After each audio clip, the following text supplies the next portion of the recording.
kahapon kahit hindi natin alam saan ang galing yung sinong na yun. Tapos nasundan ulit. Kaya nakapagtayo kayo mag yung strategy yun eh, pagka gano'n. Pagka naunahan nila kayo mag-dingday, magiging trespassing na kayo pagkasubukan ng balon. Kaya pagka may nangyari na doon, dapat bukas pa lang nung hindi nakakagad yung sige, papunta naman sila ako tsaka sa basta. Good morning. Sige. Saka nakasama niya awit pagka may tulong sa amin yung council ko. Thank you po. Si Consul Edward, dahil muna po kasama namin yung gabi mo. Ay, muna ako.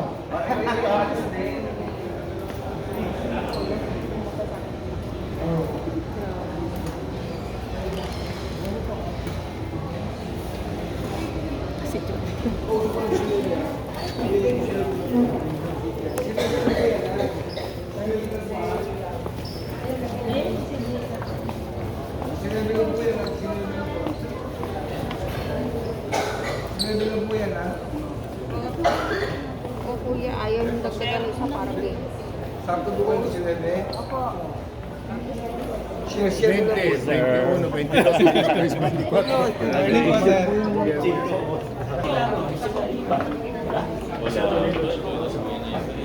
Walis na yan kasi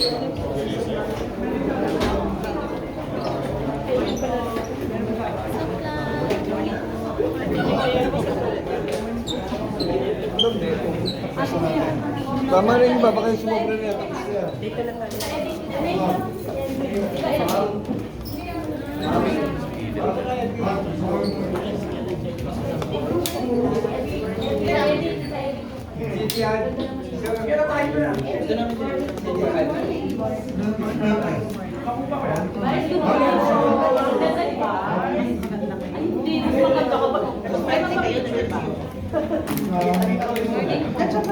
yes, bye. Good morning, bye.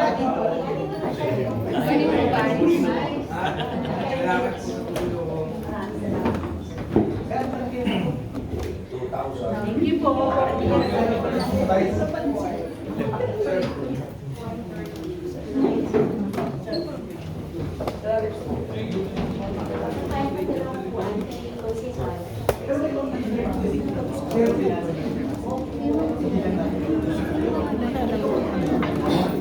Si Kuya Mashe. Kuya Mashe. Birthday niya pala. Birthday.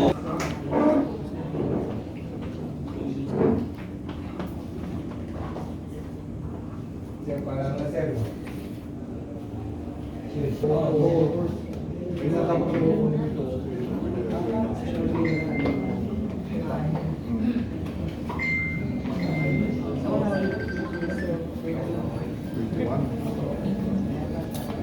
Siya yung kasama natin sa interview.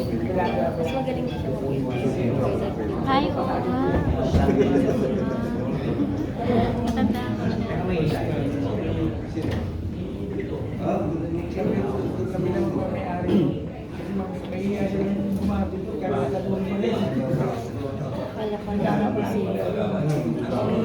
Ano naging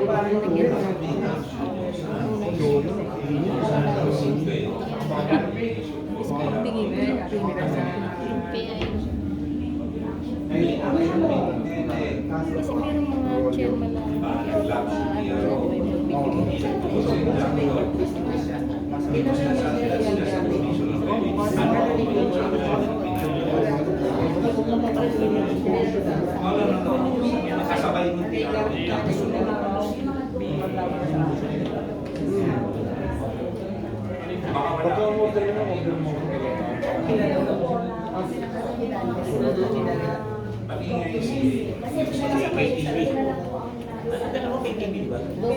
Double din. Nasa iba yung double din. Sa malinig kay TV.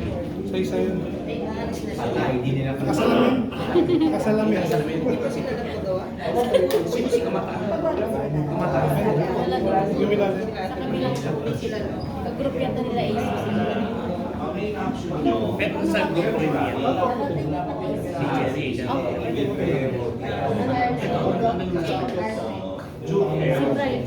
si Brian.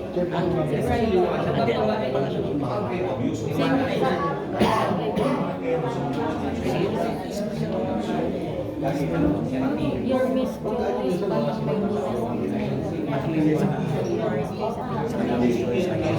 Facebook niya, Marvin. Sa separate page niya.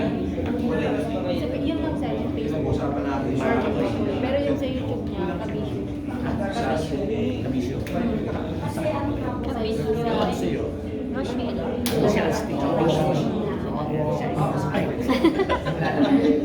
Sige, sige.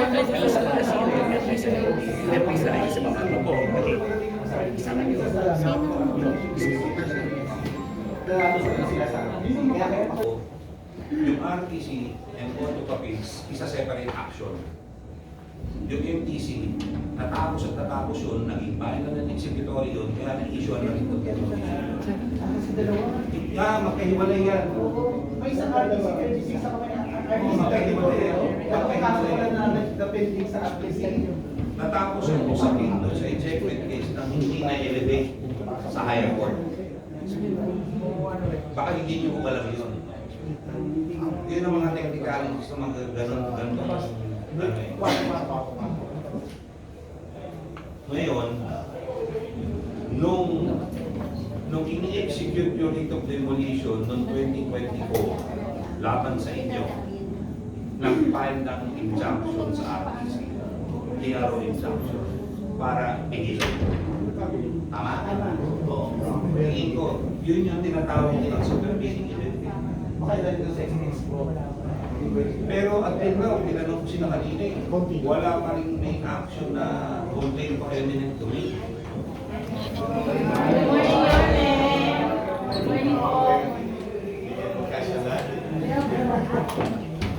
Mga kasama niyo sa class. Opo. Kayo yung mga officer.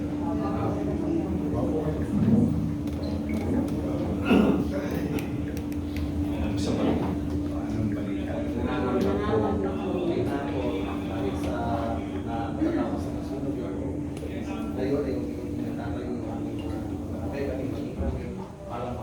makatulog, maging may mga sakit, matatanda.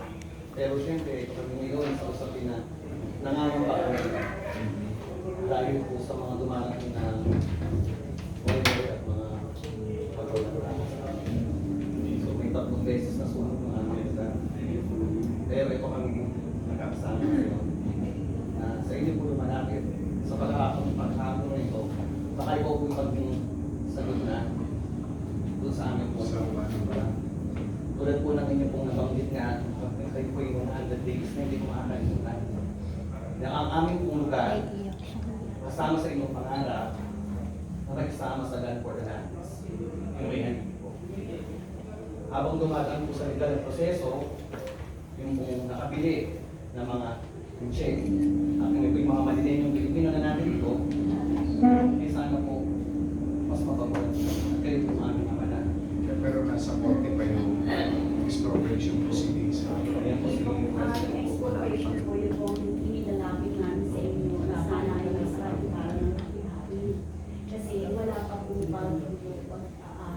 exploration. Kasi nga po, yung sa budget daw, kailangan meron ng nakalaan na budget para tuloy-tuloy nang maisagawa yung expropriation. Kaya yun po inilalapit namin sa inyo. Pero expropriation proceedings sa korte. Real. Wala pa po eh, wala pa po. Ayun po sa Hindi pa na.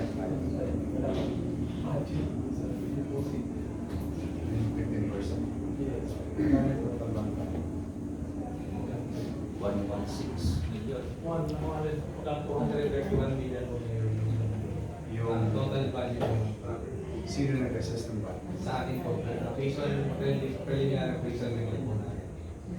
Ilang square meter? 2,300 plus po. 1,230 103,000 po. 140.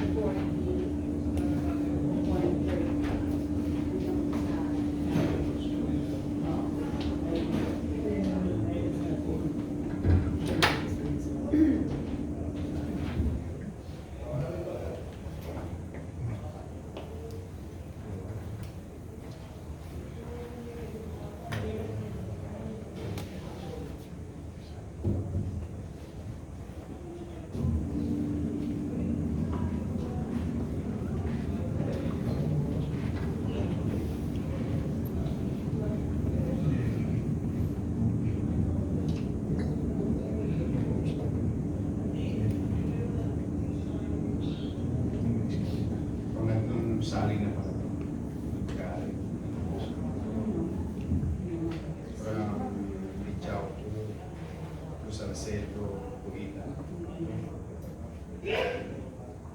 Yung corporation ko na bumili, parang dyan lang dumaan.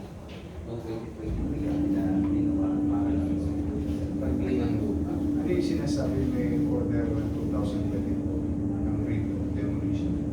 Ano po, may pinabago kasi yung rate ng demolition, pero hindi po sila nagtatagpuan.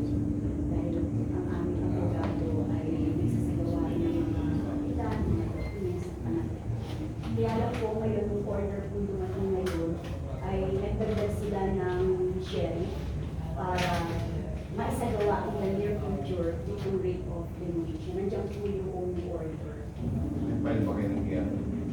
Ngayon po, hindi, yung ito, hindi kayo na order, ang ginawa ko ng attorney, sabi niya, nasa proseso sila, at magbibigay pa yan ng next na notice to make. Pero bago nangyari po yung mangyari, nagsagawa na po ng pasan ng motion for consideration yung aming attorney. Kaya ang sabi niya, kahit na may bumabang order yan, may basta-basta pwede mag-receive hanggang wala silang i-ibigay na notice. And at the same time po kasi, nasa court pa po kami, hinihintay pa po kami desisyon coming from the Court of Appeals. Kasi dalawang puhol yung nanggaling.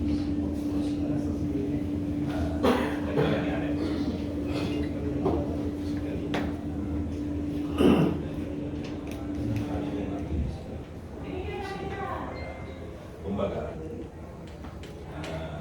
nag-file sila ng petition for certiorari.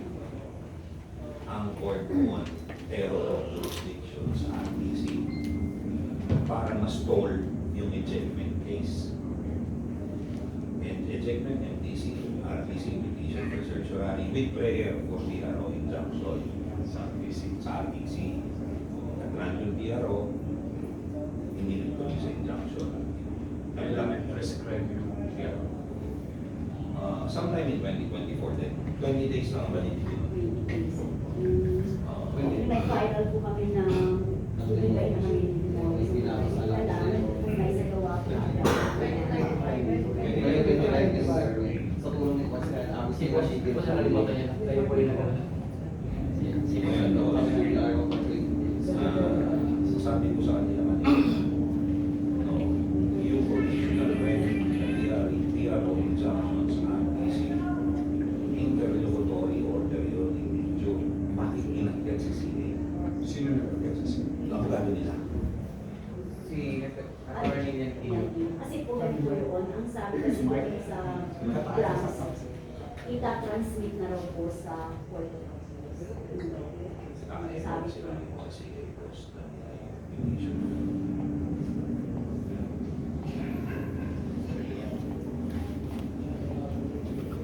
Excuse po, at ang tanging pag-asa na lang din daw po ay yung expropriation.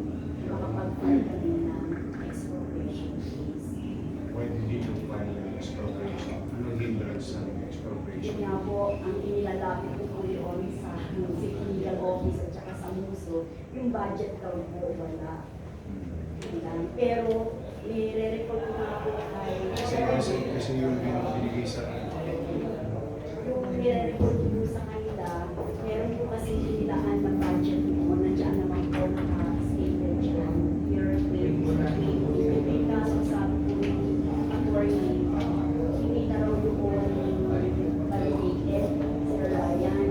Kaya ang sabi ko, kasi wala naman sa hindi na applicable yung budget daw na pinapurbahan ng budget. Diyan po nakalagay. Palibasa 2020. Kaya kailangan mag-file daw ulit, andito po si Sir Ryan, magpa-file daw ulit doon sa budget para alamin magkano ba, meron pa rin ba talagang pondo. 15% lang, di ba? Initial. Ang ibig sabihin po ni Carlina, yung pong nag-issue po kasi ng certificate of Availability of funds. for the purchase po, Mayor. Pero as to doon po sa filing po, appropriate filing po ng expropriation, wala po tayo nag-develop. So, kaya meron ko confusion mga tao. Kasi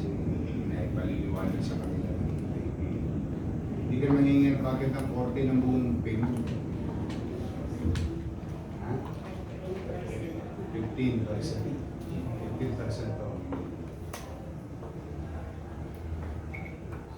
Papatunay na desidido pamahalaan ng Luzon na bilhin. Sabi ng abogado ninyo,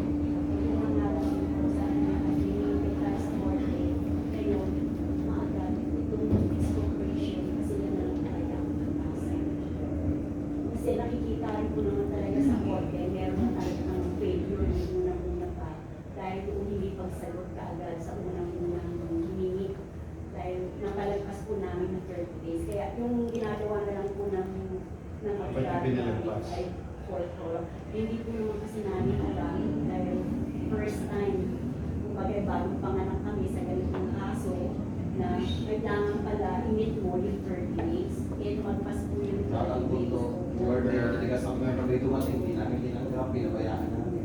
Hindi pala I stop. Kumbaga na technical po. naniniwala kami sa ilang years po kayo doon na alam namin na pag dumarating, maalis po. Saka sa kawalan po namin ang abogado. Kailan nga ako, pero hindi ko Sino? nagiging ako, yung totoo naman po.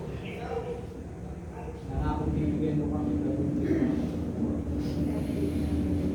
Pwede po namin sa Kasi kailangan talaga laging kayong tatapatin. Kaya ako nagtatanong sa inyo ng mga bagay-bagay. Since time immemorial, lahat ng ginawa kong batas puro expropriation. Nung po sila ako. Kaya nung nag-mayor ako, pinagawa ko, namili ako ng lupa at nagpatayo ng pabahay. I mean, hindi ko na siguro kailangan ipaliwanag pa sa sarili ko sa pangkalatan. For obvious reason. In fact, there was an incident. Resunog din. Kasagsagan ng pandemya. Yung binili ko yung Pasilan. Isang bunglo, mas malaki pa siya sa inyo. Ayos sa presyo na commission. Kasi maaaring man siguro tayo 103 pero the commission is a different amount, set of amount that is per meter. Pero dinidetermine naman yan ng musgad. Kaya lang yung sa amin, negotiable. Napapayag ko yung matanda. Because may karapatan din naman yung may-ari ng lupa na pakinabangan yung lupa yun. Kaya nakita kami sa intersection. Ako nagkakaitan na kayo. 50-year problem na. Dami ng lumang mayor. Sabi niyo nga, sa kanya galing. Pero hindi na resolve. Pinasunog. Yung nasunog, pinadadala niya yung demolition team. Yung nagbawal. Wala naman kayo demolition. Ako agad unless na po. Unless husgado. Puso sa amin. At sa natin store. Hindi namin yun. In the middle of pandemic. 110 million. Lahat. Ngayon, kanilang naguhulog na sila sa mamahal. Naguhulog ko sa inyo. yes po. Pero wala. Kasi may katwira ng tao, pag binil ng gobyerno, akala nila. Hindi kasi yun naman ay buwis.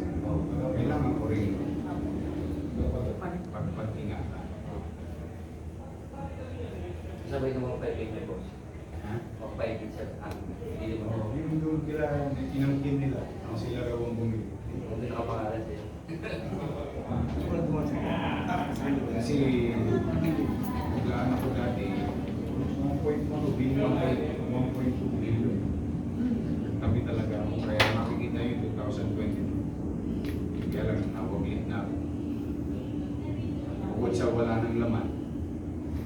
hindi nila priority mamili ng lupa ng kayo. Eh ako, squatter ako, kaya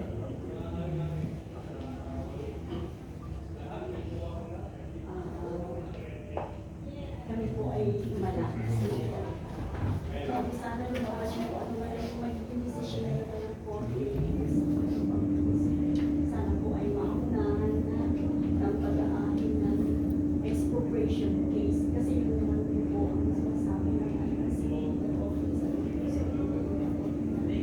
Kasi yung attorney namin talagang pinoprolong na lang niya ang pagpili po namin doon. Talagang pinaprangka na kami na ito na talagang estado. the way I look at it, Hindi kami nangangago ng gamit at lupa, pero tulong naman na, pero expected, pero talagang pag-asa na lang ay ang expropriation. Ngayon, ang inaano po rin namin, sana maunahan ng city government kung ano man yung magiging desisyon ng Court of Appeals. anong magandang pamamaraan para maunahan? Mag-expropriate. According sa ano nyo, sa lawyer ninyo, Ano daw po yung mag-file ng expropriation case na topic na namin sa inyo. Kaya kami naman po ay nagdadala kami ng kalooban namin na talagang mahal namin ang lugar namin na mas 15 million.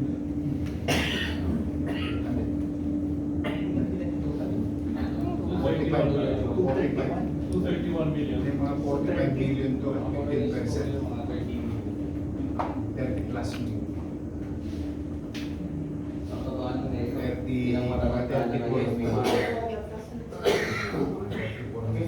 yung 15% deposit. 34 million. Dami nga naka-deposit ngayon. Kasi nilagyan ko lahat ng pondo yun. Nalang pending talaga sa husgado. Ano natagpuan? Kaya natagpuan mo? 145 billion. 145 billion. Naka-lag up sa iba't ibang lupain. Tapos, tinawagan na nga kami ng bank. Eh, sabi, hindi pa tapos yung kaso. Wala akong interest i-withdraw yung pera. Kaya nakalutang yung pera na nakalaan sa particular na expropriation proceedings. Para mapagtibay yung pananaw ng husgado na makita niya yung interest ng lungsod na bilhin. Kaya lang kasi yung pagpapasya nasa husgado kasi kung mananalo o matatalo ang expropriation. Yung sa karanasan ko ng araw, marami nanalo, marami rin natalo. Marami nakakamit. Konserba ako kamit ng lupa. Marami rin natalo sa kaso as panitokes. Marami. Yung isa na, bisita ko pa lang. Ito, bisita ko pa yung isa na. Pinasok ko pa yung isa ng konserba ako na 1990. Ano yun? Nasa kanila yun. ngayon, tulungan niyo po kami. Anong gusto niyo tulong? Nga po yun sa ex. So, ang dami na pong namamatay yung mayor sa amin mga tanda dahil sa sobrang istorya. Po kasi. Kakaisip po. Siyempre. Kaya ngayon, Aso nga, naghahanap ng masisilungan, tao pa kayo. Hindi mag-alala yung mga manungkot.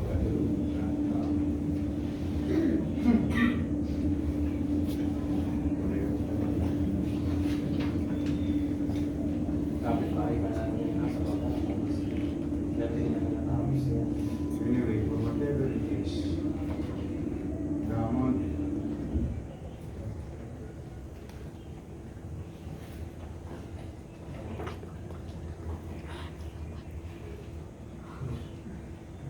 how did they come up with it? 116 million. Paano nila, saan nila nakuha? Usually po kayo sa mga appraisal report po natin. Pero ito po natin.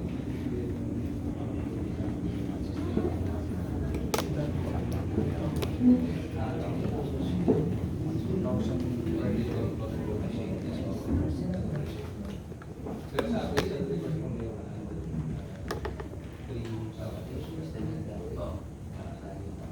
kaya po Kasi hindi na nila nirecommend. Hindi nila pinay yung expropriation. Kasi po, at the time po, lagi po ni Teacher Dina, tinry po natin i-contact po yung No, which kahit saan po ba na kami nakarating po. they decline.